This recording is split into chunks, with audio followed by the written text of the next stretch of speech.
स्वागत है आप सभी का आज की इस न्यू वीडियो में। आज की वीडियो में हम बात करने वाले हैं वार्षिक परीक्षा के बारे में। यानी कि आज हम वार्षिक परीक्षा का क्वेश्चन पेपर शो करने वाले हैं और यह क्वेश्चन पेपर कक्षा 8 हिंदी का है। यानी कि कक्षा 8 के विद्यार्थियों के लिए बहुत ही इम्पोर्टेंट है। तो चलिए बढ़ते हैं अपने वीडियो की तरफ। सबसे पहले आपको यहाँ पे देख लेना है अनुक्रमांक। यहाँ पर आपको अपना रोल नंबर, इसके बाद अपना नाम डाल देना है और इस पेपर को करने के लिए समय जो दिया गया है वो 2.5 घंटे का है और पूर्णांक इसका 100 का है। हिंदी कक्षा 8 का यह क्वेश्चन पेपर है। तो चलिए बढ़ते हैं अपने प्रश्न की तरफ। पहला प्रश्न हमारा है कि सा प्रसंग व्याख्या कीजिए। ये जो गद्यांश दिया गया है इसमें आपको संदर्भ प्रसंग और इसकी व्याख्या लिखनी है। इसके बाद अथवा में दिया गया है, या तो आप इसको करें या दूसरा वाला आप कर सकते हैं। दो में से एक आपको करना है। इसके लिए आपको बाध्य नहीं किया गया है कि आप कौन सा करें। इसके बाद प्रश्न नंबर 2 है कि सा संदर्भ व्याख्या कीजिए। यहाँ पर आपको संदर्भ प्रसंग व्याख्या करनी है। अभी हमने देखा कि यहाँ पर ये जो पहला वाला था ये आपका किससे था, ये गद्यांश से था और ये जो आपका है पद्यांश से है। पद्यांश का मतलब है ये कविताओं से आपका है और ये अथवा में दिया गया, या तो आप पहला करें या दूसरा आप कर सकते हैं। ये आपको अच्छे से पढ़ लेना है। इसके बाद तीसरा प्रश्न है, प्रश्न नंबर 3 है कि साईजी मकीनो किस देश के निवासी रहे और इन्होंने शांति निकेतन की क्या विशेषताएं बतलाई। हिंदी की क्या विशेषता बतलाया है। भारत बहुत बड़ा देश है, उसका दिल भी बहुत बड़ा है, ऐसा उन्होंने क्यों कहा। किसने? साईजी मकीनो ने ऐसा क्यों कहा। इसके बाद ये अथवा में दिया गया। अगर आप पहले का आंसर नहीं दे पा रहे हैं तो इसके लिए आपको दूसरा वाला कर सकते हैं। अथवा में दिया गया इसका मतलब आप दूसरा कर सकते हैं।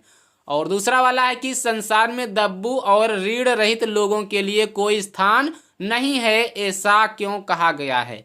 इसका आंसर आपको अपनी उत्तर पुस्तिका में लिखना है। इसके बाद बढ़ते हैं क्वेश्चन नंबर 4 की तरफ। क्वेश्चन नंबर 4 है, प्रश्न नंबर 4 है कि भीमराव अंबेडकर या विनोबा भावे के बारे में आप क्या जानते हैं, ये आपको बताना है। और 5वां है स्वतंत्रता के विपरीतार्थक शब्द लिखिए। स्वतंत्रता का विपरीतार्थक मतलब परतंत्रता। इसके बाद खा है दीप्त से दीप्तवान बना है, इसी प्रकार वान जोड़कर शब्द बनाइए। ये शब्द दिए गए हैं गुण और गत, इसमें वान जोड़ना है। आप जोड़ पाएंगे अच्छे से, मैं पता है। इसके बाद गा वाला है राम लक्ष्मण तथा आत्ममर्यादा में समास विग्रह का नाम लिखिए। और घा है शरीर लाज प्राण तथा गुण के शुद्ध शब्द लिखिए। कौन से शब्द? शुद्ध शब्द लिखने हैं। और अंगा नंबर प्रश्न आपका है कि अन्याय क्रूर दुर्बल तथा मूर्ख के विलोम शब्द लिखिए। और 4 नंबर प्रश्न है कि ताते कहियों के लिए खड़ी बोली के शब्द लिखिए। इसके बाद 6ठा प्रश्न आपका है कि छाती ठोंक कर आगे बढ़ना तथा रंग चढ़ना को अपने वाक्यों में प्रयोग कीजिए। और 7वां जो आपका प्रश्न है वो है हिंदी में अर्थ लिखिए। ये जो आपको दिख रहा है संस्कृत में, इसका आपको हिंदी में अनुवाद कर देना है। इसका आपको हिंदी में अर्थ लिखना है। इसके बाद अथवा में दिया गया है, अगर आप पहला वाला नहीं कर पा रहे हैं तो ये जो अथवा में दिया गया है इसको आप कर सकते हैं। इसके बाद 8 नंबर प्रश्न है कि रूप लिखिए। यहाँ पर आपको रूप लिखने हैं। पहला दिया गया है कि मुनि षष्ठी में सभी वचनों में रूप लिखिए। यानी कि मुनि के षष्ठी विभक्ति के सभी वचनों के आपको रूप लिखने हैं। इसके बाद खा है दृश्य अथवा स्था का लट लकार वर्तमान काल एक वचन में रूप लिखिए।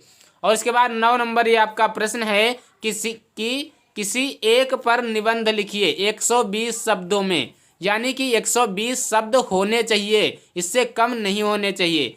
और पहला है, इसमें 2 सब्जेक्ट आपको दिए गए हैं। पहला है बाढ़ का दृश्य और दूसरा है पढ़ाई से लाभ। 2 में से किसी एक पर आपको ये निबंध लिखना है। तो ये था कक्षा 8 हिंदी का क्वेश्चन पेपर। आशा करता हूँ आपको वीडियो बहुत पसंद आई होगी। वीडियो पसंद आई है तो वीडियो को लाइक करें, चैनल को सब्सक्राइब करें और अपने दोस्तों के साथ इस वीडियो को शेयर करें।